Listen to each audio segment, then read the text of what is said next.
हमने last classes में electric current के बारे में ऑलरेडी अध्ययन कर रखा है, इफेक्ट के बारे में भी अध्ययन किया हुआ है। पहला heating effect of current already we have studied in the last class. आज क्या है, इसके मैग्नेटिक इफेक्ट को हम देखेंगे। दो इफेक्ट करता है इलेक्ट्रिक करंट, एक हीटिंग प्रॉपर्टी और एक मैग्नेटिक प्रॉपर्टी। हीटिंग इफेक्ट को मैंने कल बताया था लास्ट क्लास में। इलेक्ट्रिक हीटर के अंदर कॉइल होता है और कॉइल क्या करता है, प्रोड्यूस करता है, हीट प्रोड्यूस करता है। रेड हो जाता है तुम्हारा तो हीटिंग इफेक्ट दिखाने लगता है, क्योंकि वायर में क्या होता है तुम्हारा, वायर किससे बना होता है, मेटल से बना होता है। और metal is a good conductor of heat. और आज बात करेंगे good conductor of electricity, good conductor of electricity. उसका उदाहरण ये तुम्हारा टॉपिक है, मैग्नेटिक इफेक्ट ऑफ करंट। हम जानेंगे कि करंट किसी वायर में पास करने के बाद ये मैग्नेट कैसे बन जाता है। ठीक है, तो सबसे पहले एक साइंटिस्ट थे जिनका नाम था hence Christian Oersted. Hence Christian Oersted ने अध्ययन किया। उन्होंने अपने एक्सपेरिमेंट में क्या क्या किया ये जानना जरूरी है। ठीक है,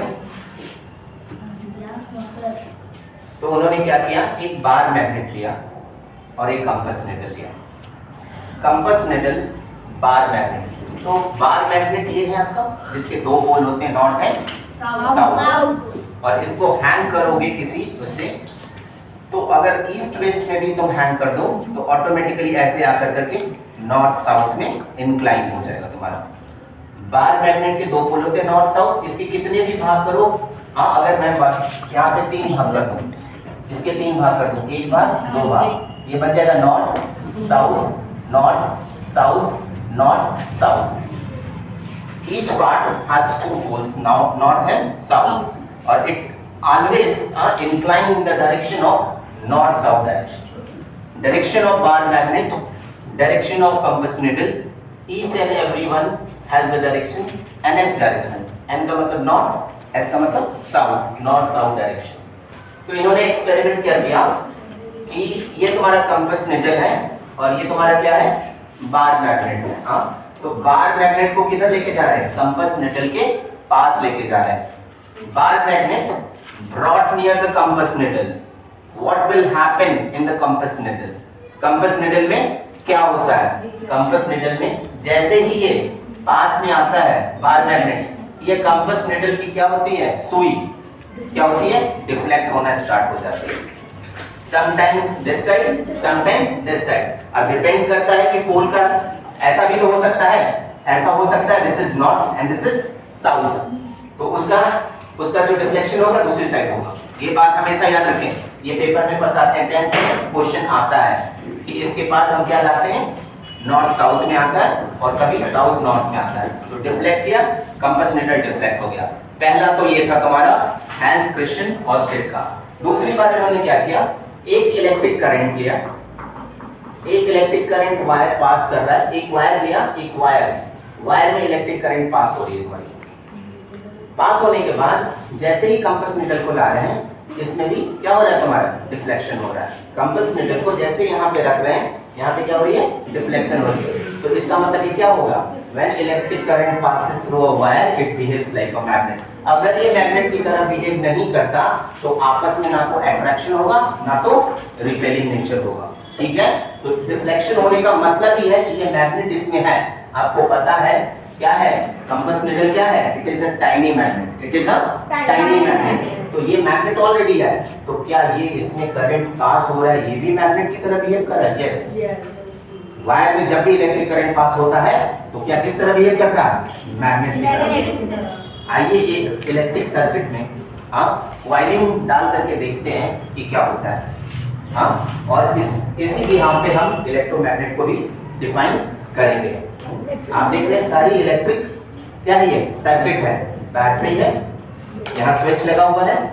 ये क्या है, हमने क्या किया, इसे एक बेलनाकार सिलेंड्रिकल रॉड पे हमने क्या किया है, वायरिंग को लपेटा हुआ है।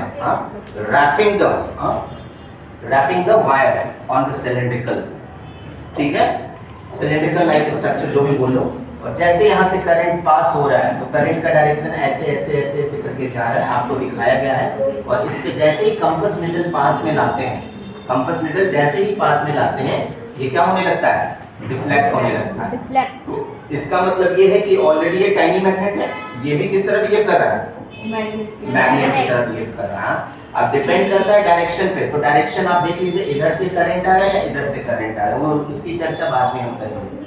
जैसे ही ये स्विच ऑफ करते हैं, इसमें दो बातें हैं। पहली पोजीशन में क्या ले रहा हूँ? Switch on. पहली पोजीशन क्या ले रहा हूँ? Switch on.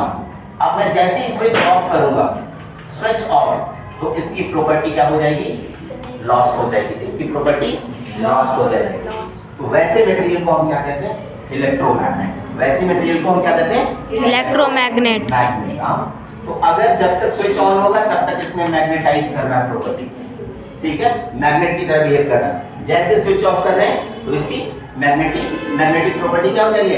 लॉस्ट हो जाएगी, ठीक है। Such materials are known as electromagnet. आज हमने देखा मैग्नेटिक इफेक्ट ऑफ करंट, इसके उदाहरण भी हमने देखा, इलेक्ट्रोमैग्नेट बनाना भी देखा, और इन्होंने क्या एक्सपेरिमेंट किया। तो आपसे क्वेश्चन क्या पूछा जा सकता है? हैंस क्रिश्चियन ऑर्स्टेड का एक्सपेरिमेंट लिखें, ठीक है। तो एक तो ये इन्होंने बताया और एक ये बताया। पहला, बार मैग्नेट को कंपास निडल के पास लाते हैं तो कंपास निडल में क्या होता है? डिफ्लेक्शन प्रोड्यूस होता है। क्यों?